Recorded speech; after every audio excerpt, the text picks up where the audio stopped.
Ashamaa dhaggeeffattoota maatiiwwan miidiyaa Kilolii odeeffannoowwan wayitaawoo ta'an qabannee jirra. Turtiin keessan nu waliin haa ta'u. Gootichi raayyaa ittisaa Itoophiyaa guyyaa kaleessaa harka mirga marroo kan ta'ee fi yaalaan fayyaa marroo Boshaa Geetaachoo jedhamu booji'amee jira. Murni hannaaf gurmaa'ee uummata qorqaa ooluu umuriin isaa gabaabbachaa jira. Gootichi raayyaa ittisaa opereeshinii qindaa'aa gaggeessuun faana diinaa bu'ee namoota ijoo bosonaan mandhiinfatanii yakka saamichaa raawwatan irratti xiyyeeffatee haleelaa jira. Marroonis naasuu kanaan daangaa Sudaan ce'ee jiraachuu odeeffannee jirra. Boshaa Geetaachoo irranaa yookiin amansiis yaalaan fayyaa jaalmarroo rukutamee to'annoo jala ooluun hidhattoota marroo hedduu rifaatutti uumee jira.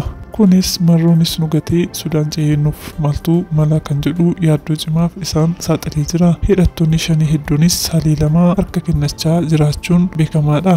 Kun immoo miseensa bosonatti hafeef yaaddoo fi gidiraa ta'aa kan deemudha. Kanaaf hidhattoonni shanii martii karaa nagaa harka kennachuuf marii gaggeessaa jiraachuu maddi amanamaa odeeffannoo keenyaa nuuf eereera. Oduu biroon gootichi raayyaan ittisa biyyaa hojii qindoominaa naannoo Amaaraa, Gondar Kibbaa fi Goojjam keessatti taasisaa jiruun tarkaanfii garee faannoo qulqulleessuun miseensota garichaa 472 irratti tarkaanfii ajjechaa fudhachuun 302 madeessuu odeeffannoon argamee ni mul'isa. Egaa jaallatamtootaa fi kabajamtoota keenya qophii keenya asumarraan golomnaa yeroo dansaa qabaadhaa. Galatooma.